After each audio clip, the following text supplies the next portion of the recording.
আমি ডক্টর সুশান্ত সেনগুপ্ত। আমি medical specialist এবং এখানে মেডিকেল সুপারিনটেন্ডেন্ট অনারারি বেহালা বালানন্দ ব্রহ্মচারী হসপিটালে। আরেকটা যেটা খুব কমন এখন আসতে চলেছে আর কিছুদিনের মধ্যেই, প্রতি বছর যেরকম হয়, সেটা হচ্ছে মশাবাহিত রোগ, ম্যালেরিয়া, ডেঙ্গু, এই জাতীয় রোগগুলো আসবে। তাতে এতদিনে আপনারা নিশ্চয়ই জেনে গেছেন যে মশারি ইউজ করতে হবে।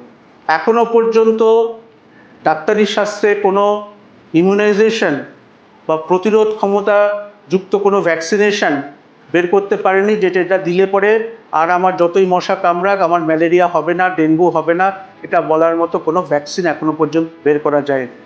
সুতরাং আমাদের নিজেদেরকেই বাঁচিয়ে রাখতে হবে যাতে মশার কামড় থেকে। মশারি ইউজ করতে হবে, দিনের বেলাও মশা থাকলে মসকিটো রিপেলেন্ট যেগুলো আছে সেগুলো ইউজ করতে হবে।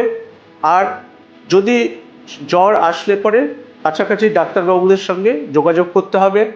আজকাল গভর্নমেন্ট লেভেলেও, বিভিন্ন মিউনিসিপ্যালিটি লেভেলেও ম্যালেরিয়ার টেস্ট, ডেঙ্গু টেস্টগুলো হচ্ছে, সঙ্গে সঙ্গে ওখানে টেস্ট করিয়ে নেওয়া যায়।